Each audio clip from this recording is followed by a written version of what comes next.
बिस्मिल्लाहिर्रहमानिर्रहीम। अस्सलाम वालेकुम। कैसे हैं बेटा आप सब लोग? ठीक ठाक हैं? सब बच्चे ठीक ठाक हैं, अपने घरों में महफूज और आराम से हैं। ये हमारी उर्दू की किताब है और आज हमारा उर्दू का लेक्चर है। उर्दू का पिछले चैप्टर हमने सुनती आंखें बोलते हाथ पढ़ा भी, वजाहत भी हुई और उसकी मश्क भी, एक्सरसाइज भी की। यकीनन आपको वो समझ आ गया होगा। आज हमारा नेक्स्ट लेक्चर है उर्दू ही के बारे में और उर्दू हमारा नेक्स्ट चैप्टर का नाम है हमारा हमारे हमसाया ममालिक। ये हमारा अगला सबक है, ठीक है। हमारे हमसाया ममालिक। अब हमारे हम पहले इस नाम को एक्सप्लेन कर देती हूँ, वजाहत कर देती हूँ, आपको समझा देती हूँ कि इसका मतलब क्या है। हमारे यानी हमारा मुल्क पाकिस्तान, ठीक है। हमसाया किसे कहते हैं? जी बिल्कुल, पड़ोसी। जो आपके घर के दाएं तरफ, बाएं तरफ और सामने जो भी घर बने होते हैं और उसमें जो रिहाइश लोग कर रहे होते हैं या रह रहे होते हैं, वो सारे हमारे पड़ोसी होते हैं, वो सारे हमारे हमसाए में होते हैं, ठीक है ना। ममालिक मुल्क की जमा है। वाहिद मुल्क यानी एक मुल्क के लिए मुल्क आएगा और बहुत सारे जब मुल्क मिल जाते हैं तो वो ममालिक बन जाता है, ठीक है। मुल्क वाहिद के लिए, ममालिक जमा के लिए। अब इसका मतलब है कि हमारे मुल्क पाकिस्तान के हमसाया ममालिक कौन से हैं? जो हमारे घर के साथ जो रहते हैं वो तो हमारे घर के साथ वाले हमसाए हो गए ना, वो इलाकों में रहते हैं और वो हमारे हमसाया हो गए, ठीक है, पड़ोसी हो गए।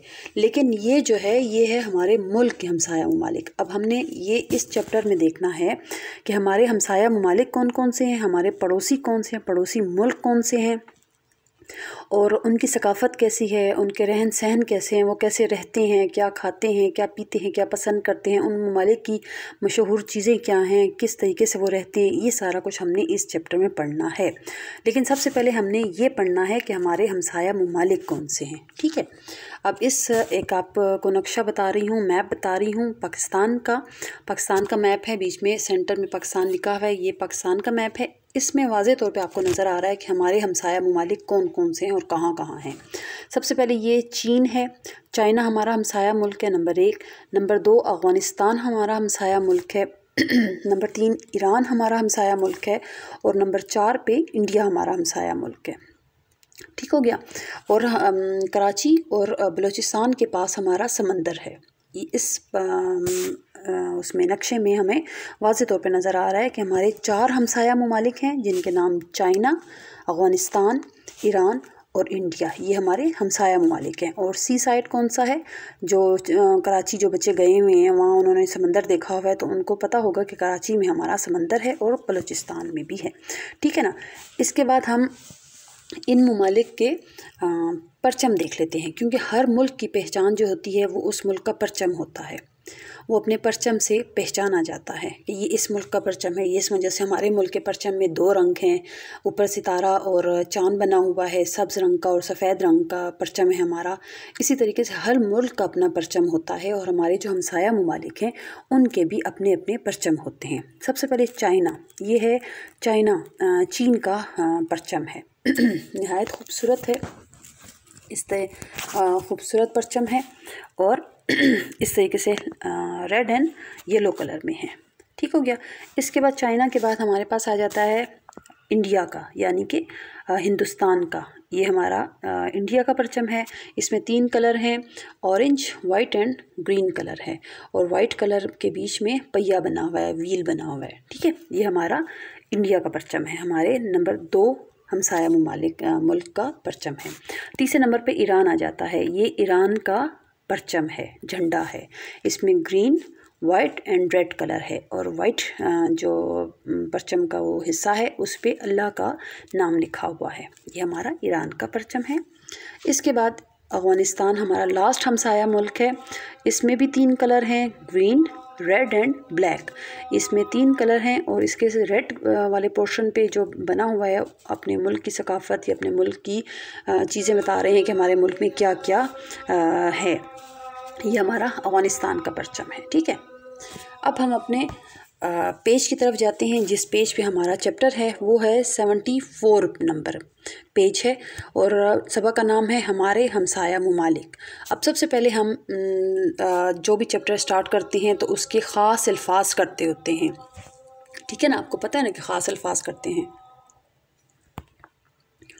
ख़ास अल्फाज में हमारे पास है हमसाया, हैरत अंगेज़, अजूबा, दारुल हुकूमत, करेंसी। ये हमारे 5 अल्फाज मायनी हैं।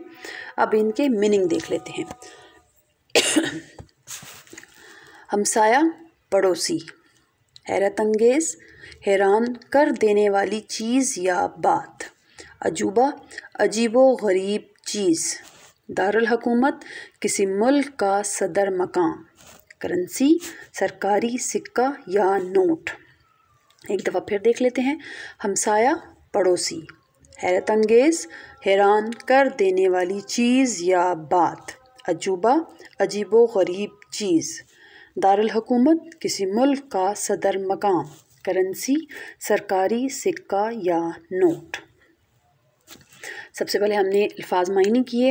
आपको अल्फाज मायनों की समझ आ गई होगी। आपको पता है कि अल्फाज मायने हम स्टार्ट में क्यों करते होते हैं कि जब हम चैप्टर पढ़ें तो हमें आसानी से उन अल्फाज की समझ आ जाए जो हमने पहले मुश्किल अल्फाज किए थे, उनका तलफ़्फ़ुज़ उनकी अदायगी हमें आसानी से समझ आ जाए। ठीक है, अब हम सबसे पहले अपने हमसाया ममालिक की तरफ रीडिंग की तरफ जाते हैं। सबसे पहले हमारा मुल्क जो है हमसाया मुल्क जो है चीन, अवामी जमहूरिया चीन के बारे में हम सबसे पहले पढ़ेंगे।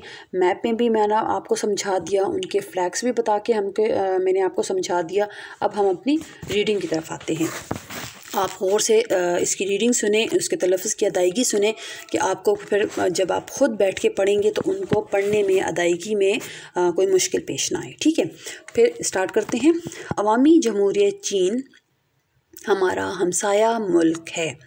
ये आबादी के लिहाज से दुनिया का सबसे बड़ा मुल्क है। आबादी के लिहाज से जी, यानी चीन की आबादी, चीन में जो सबसे ज़्यादा लोग रहते हैं, दुनिया में जितने मुल्क भी हैं उनमें सबसे ज़्यादा चीन में आबादी ज़्यादा है, चीन के लोग ज़्यादा हैं। पूरी दुनिया में पहले नंबर पे आता है चीन। ठीक है, चीन का दारुल हुकूमत बीजिंग है।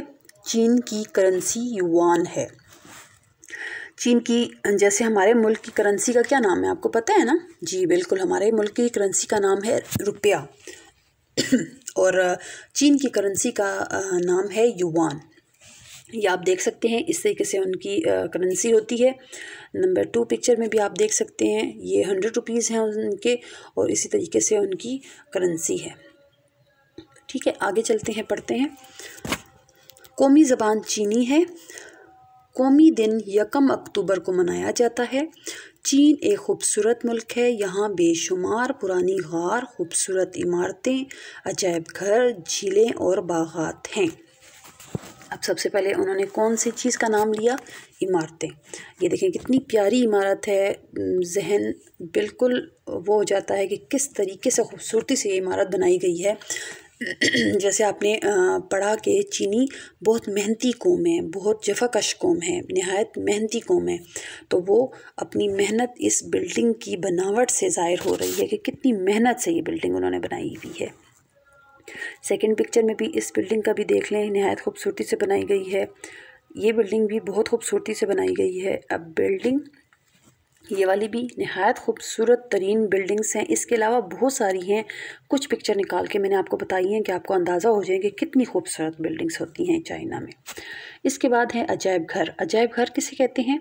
अजायब घर, जो पुराने ज़माने के लोग थे वो कपड़े कैसे पहनते थे, वो खाना क्या खाते थे, वो किन बर्तनों में खाना खाते थे, उनके घर कैसे बने होते थे, ये सारी चीज़ें आजकल के लोग चीज़ें अपने पास महफूज कर लेते हैं। उन लोगों की चीज़ें, कपड़े, बर्तन और इस तरह की चीज़ें किसी शीशे का वो बना के तो उसमें महफूज कर लेते हैं। जैसे चाइना के लोगों ने पुराने ज़माने के कपड़ों को इस तरीके से लोग कपड़े पहनते थे, तो उन्होंने उन कपड़ों को नहायत खूबसूरती के साथ यहाँ पे हैंग किया हुआ है और उनको महफूज कर लिया हुआ है कि आने वाली नस्ल या आने वाले लोग उनको देख के उनको पता चले कि वो लोग कैसे ड्रेसिंग करते थे, कैसे खाते थे, किस तरीके से बैठते उठते थे, ये सारा कुछ इस तरीके से यहाँ भी पिक्चर में भी आप देख सकते हैं।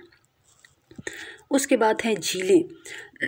अभी पिछले चैप्टर में आपने झील सैफुल मलूक और सतपारा झील के बारे में पढ़ा था, लेकिन वो पाकिस्तान की झीलें थी। ठीक है ना, नहायत खूबसूरत झीलें थीं। इसी तरीके से चाइना में भी नहायत खूबसूरत और बेशुमार झीलें हैं। ये उन्हीं की कुछ तस्वीरें मैंने आप लोगों के लिए निकाल के लगाई हैं कि आपको अंदाज़ा हो कि कितनी खूबसूरत झीलें हैं। उसके बाद बागात हैं, ये देख लें, नहायत खूबसूरत बागात हैं। चाइना में लोग आके यहाँ पे तफरीह करते हैं, खाते पीते हैं, इंजॉय करते हैं। ठीक हो गया, अब आगे पढ़ें। और हाँ, दीवार चीन आज से तकरीबन 2000 साल पहले बनाई गई थी। ये पत्थर और मिट्टी से बनी हुई है। मज़े की बात तो ये है कि आप ये दीवार चांद पर से भी देख सकते हैं। चीनी बहुत मेहनती कौम है। चीन पाकिस्तान का दोस्त मुल्क है।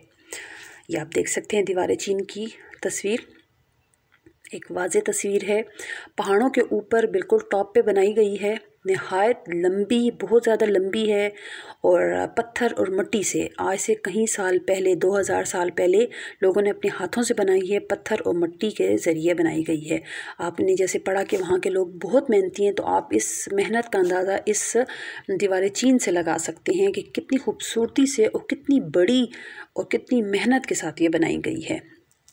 चाँद पे जब पहला कदम रखा गया और ज़मीन पे देखा गया तो जो वाज़ेह पिक्चर्स नज़र आ रही थी उनमें से दीवार चीन एक थी। चाँद से दीवार चीन नहायत साफ़ तरीके से नज़र आती है। सही हो गया, चलें आगे चलते हैं। अब हमारा दूसरा हमसाया मुल्क है। पहले हमने चीन के बारे में पढ़ लिया, अब हमारा है भारत। भारत भी हमारा हमसाया मुल्क है, पड़ोस में है। अब इसके बारे में पढ़ते हैं। हमसाया मुल्क भारत हमारे मशरिक़ में वाक़या है। इसके दारुल हुकूमत का नाम नई दिल्ली है। भारत आबादी के लिहाज से दुनिया में दूसरे नंबर पर है, यानी चाइना हमारे पहले नंबर पे था आबादी के लिहाज से, और इंडिया, भारत जो है वो हमारे दूसरे मुल्क पे है, दूसरे नंबर पर है। यानी यहाँ पे भी दूसरे नंबर पे बहुत ज़्यादा आबादी है, बहुत ज़्यादा लोग रहते हैं। ठीक है, यहाँ की करेंसी रुपया कहलाती है। जी बिल्कुल, यहाँ की करेंसी रुपया, ये उनका रुपया है। लेकिन हमारा रुपया, उनका रुपया, हमारा भी करेंसी का नाम रुपया है लेकिन वो चेंज है, और इंडिया की करेंसी का नाम भी रुपया है लेकिन वो चेंज है, वो इस तरीके से है। और हमारे मुल्क का रुपया तो आपने देखा हुआ है, ठीक है ना। आगे चलते हैं। यहाँ हिंदी, बंगाली और कहीं दूसरी ज़बानें भी बोली जाती हैं। कौमी दिन 26 जनवरी को मनाया जाता है। 80% लोग हिंदू मज़हब से ताल्लुक़ रखते हैं, जबकि मुसलमान 13% हैं। भारत को हिंदुस्तान भी कहते हैं। भारत में कहीं अजायब घर, महल्लात, मसाजिद, मंदिर और बड़ी तादाद में मुख्तलिफ़ कदीम इमारतें पाई जाती हैं। ये देखें, मैंने अजायब घर के बारे में आपको चाइना का बता दिया। इसी तरीके से इंडिया में भी अजायब घर बहुत मशहूर हैं। उन्होंने भी अपनी पुरानी चीज़ें ला के इसमें महफूज की हुई हैं कि आने वाली नस्ल, आने वाले लोग उनको देख के सीखें कि पुराने ज़माने के लोग कैसे रहन सहन करते थे, रहते थे, उनके घर कैसे होते थे, उनकी घर की दीवारें कैसे होती थी। इन सब चीज़ों को उन्होंने अपने अजायब घर में महफूज किया हुआ है। उसके बाद है महल्लात। महल्लात यानी महल एक और महल्लात बहुत सारे जमा। ठीक हो गया, महल्लात यानी बहुत बड़ा घर, बहुत ज़्यादा बड़ा घर, उसको महल कहा जाता है। ठीक है, ये सेकंड नंबर पिक्चर महल्लात की। उसके बाद मस्जिद, जैसे मुसलमान, आपने इधर पढ़ा कि मुसलमान 13% हैं, तो ज़ाहिर है मुसलमान है तो मस्जिद भी होनी चाहिए। तो फिर इंडिया में जो मसाजिद हैं नहायत खूबसूरत तरीके से बनाई गई हैं। देखिए ये कितने प्यारे तरीके से, कितना प्यारा कलर इस पे हुआ हुआ है, कितनी प्यारी तरीके से बनाई गई है। ये पिक्चर भी आप देख सकते हैं। उसके बाद मंदिर, इंडिया के मंदिर भी बहुत मशहूर हैं। मंदिर किसे कहते हैं? कौन सी जगह होती है जहाँ पे हिंदू जाके इबादत करते हैं। हम मुसलमान मस्जिद में इबादत करते हैं और जो हिंदू हैं वो जाके मंदिर में इबादत करते हैं। ठीक हो गया, उसके बाद फिर आगे चलते हैं। दिल्ली के नज़दीक आगरा के शहर में दुनिया का अजीम और मशहूर अजूबा पाया जाता है, जिसे दुनिया ताजमहल के नाम से जानती है। ये है हमारे ताजमहल की पिक्चर। इंडिया में नहायत खूबसूरत बिल्डिंग्स हैं, जिसमें से ये भी एक खूबसूरत बिल्डिंग है। ठीक है, संगमरमर, सफ़ेद संगमरमर से बनाई गई है। बहुत दूर दूर से लोग आके इसको देखने के लिए आते हैं और यहाँ आके तफरी करते हैं, खेलते कूदते हैं बच्चे, खाना वाना खाते हैं। तो इस तरीके से ये बहुत दुनिया में बहुत मशहूर है, नहायत खूबसूरत।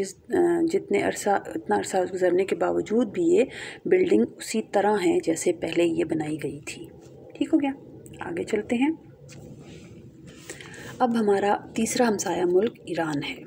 हमने चाइना का पढ़ लिया, भारत का पढ़ लिया, अब ईरान के बारे में पढ़ेंगे। इस्लाम ईरान का सरकारी मज़हब है। ईरान का दारुल हुकूमत तेहरान है। तेहरान कालीन और फर्नीचर की फ़रोख्त के लिए शोहरत रखता है। इसकी करेंसी ईरानी तूमान है कहलाती है। ईरानी तूमान कहलाती है।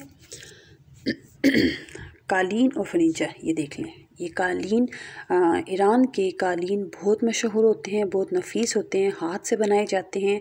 वहाँ के जो हुनरमंद होते हैं वो नहायत खूबसूरती के साथ इन कालीन को बनाते हैं और दुनिया भर में ये सेल होते हैं और दुनिया भर में इसको पसंद किया जाता है। ये देखिए, नहायत खूबसूरत कालीन।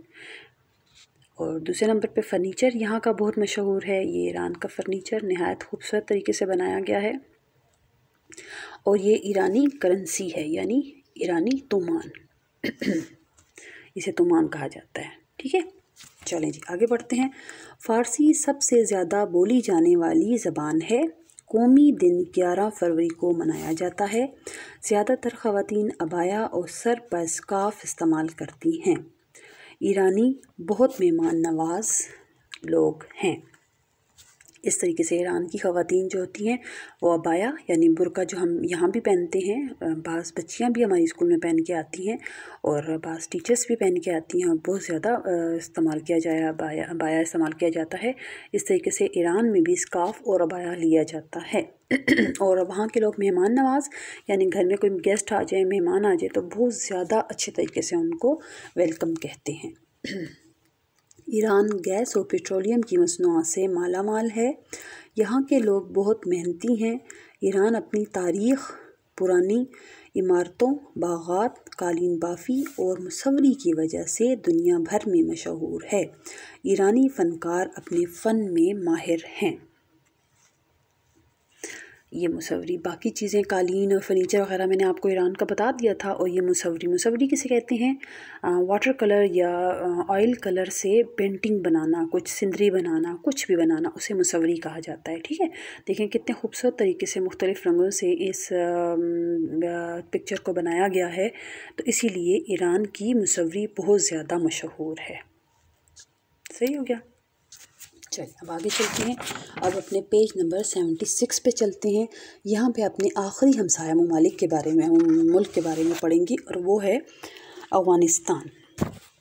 इस्लामी जमहूरिया अफ़गानिस्तान का सरकारी मज़हब इस्लाम है। अफ़गानिस्तान का दारुल हुकूमत काबुल है। अफ़गानिस्तान की करेंसी अफ़गानी है। सरकारी ज़बानों में अफ़गानी, फ़ारसी, दरी और पश्तो शामिल है। कौमी दिन 19 अगस्त को मनाया जाता है। यह अफ़गानिस्तान की करेंसी है अफ़गानी। जैसे मैंने बाकी तमाम हमसाया ममालिक की करेंसी बताई, तो इसी तरीके से ये अफ़गानिस्तान की करेंसी है। ठीक है, आगे चलते हैं। अफ़गान एक बहादुर और दलेर कौम है। ये नहायत मेहमान नवाज हैं। अफ़गानिस्तान ताज़ा फलों और खुश्क मेवों के लिए सारी दुनिया में मशहूर है। यहाँ बहुत उम्दा किस्म के कालीन और नमदे बनते हैं। अफ़गान हुनरमंद हाथ के काम और कशीदाकारी में माहिर हैं। ये आप देख सकते हैं, यहाँ के फल, ताज़ा फल नहायत बहुत दुनिया में मशहूर हैं। इसके अलावा खुश्क मेवाजात बहुत ज़्यादा पसंद किए जाते हैं अफ़गानिस्तान के। इसके बाद यहाँ के नमदे, यानी नमदे सेंटर पीस आप कह सकते हैं, जो अक्सर हम अपने कमरों में, रूम्स में, सेंटर में, साइड्स पे सोफ़े रख के और सेंटर में टेबल के नीचे, या वैसे ही गाँव तकिए रख के तो सेंटर में सेंटर पीस डालते हैं। वो भी छोटा कालीन ही होता है लेकिन सेंटर पीस होता है, उसे नमदे कहा जाता है। ये भी अफ़गानिस्तान के बहुत ज़्यादा मशहूर हैं, पूरी दुनिया में मशहूर हैं। ठीक है। इसके बाद हुनरमंद जो हैं, हाथ से जो काम करते हैं, कशीदाकारी जो करते हैं, ये इस तरीके से गले बनाते हैं जो आगे शर्ट्स के आगे बनाई जाती हैं गले। तो ये भी बहुत नहायत ख़ूबसूरती से लोगों को पसंद आते हैं और नहायत ख़ूबसूरती से बनाए भी जाते हैं, लोग बहुत पसंद करते हैं। इसके बाद ये वाला भी आप देख सकते हैं, लेडीज़ फ़्रॉक भी अफ़गानिस्तान के अफ़गानी फ़्रॉक बहुत मशहूर हैं। पाकिस्तान में, पेशावर में, हमारे हर जगह मशहूर हैं और ख़वातीन शादियों में आगे शादी वगैरह में पहन के बहुत खुशी महसूस करती हैं और बहुत खूबसूरत रंगों से ये फ़्रॉक्स बनाए जाते हैं। ठीक हो गया। अब यहाँ हमारा चैप्टर ख़त्म हो गया और अब हम आपको थोड़ा सा बता देते हैं कि इस पूरे चैप्टर में आपको क्या चीज़ समझाने की कोशिश की गई है। एक तो आपको अपने हमसाया ममालिक के बारे में बताया गया है कि हमारे हमसाया ममालिक कौन कौन से हैं। हमारे हमसाया ममालिक 4 हैं, जिसमें अफ़गानिस्तान, ईरान, भारत और चाइना, ये हमारे 4 हमसाया ममालिक हैं और इनके परचम मैंने आपको बताएं, मैप के तरीके से आपको समझाया। फिर सबसे पहले चाइना के बारे में हमने आपको डिटेल से समझाया कि उसमें क्या है क्या नहीं है। फिर इंडिया के बारे में हमने डिटेल से समझाया, उनकी करेंसी बताई, उनका दारुल-हुकूमत बताया, उनकी वहाँ की जो बोला ज़बान है वो बताई। फिर उसके बाद ईरान के बारे में हमने आपको डिटेल से समझाया और फिर आखिर में हमने आपको अफ़गानिस्तान के बारे में समझाया। यकीनन आपको इस चैप्टर की बहुत अच्छे तरीके से समझ आ गई होगी और अपने हमसाया ममालिक के बारे में अच्छी वाक़फ़ियत हासिल हो गई होगी। अब हम और मैं उम्मीद करती हूँ कि आप लोगों को बहुत अच्छे तरीके से समझ आ गया होगा। ठीक है, अब अपने होमवर्क की तरफ जाते हैं। होमवर्क है, उर्दू का होमवर्क है, सबक हमसाया ममालिक की पढ़ाई करनी है। पूरे चैप्टर की आपने पढ़ाई करनी है। जिस तरीके से मैंने आपको पढ़ाया उसी तरीके से आपको अब पढ़ने में आसानी हो गई होगी। आप घर में बैठ के मामा के साथ इसकी पढ़ाई करें कि आपको तलफ़्फ़ुज़ की अदायगी अच्छी तरीके से आ जाए। और उसके बाद सफ़ा नंबर 74 की पहली 4 लाइनों की खुशखती आपने रफ़ कापी पे करनी है। ठीक हो गया, रफ़ कापी पे, नीट पे नहीं करनी और किसी कापी पे नहीं करनी, रफ़ कापी पे करनी है। ठीक है, उम्मीद करती हूँ कि आपके आज के लेक्चर की और होमवर्क की समझ आ गई होगी और नहायत खूबसूरती से आप अपना होमवर्क करेंगे। अब मुझे नेक्स्ट लेक्चर के लिए इजाज़त दीजिए। खुदा हाफ़िज़।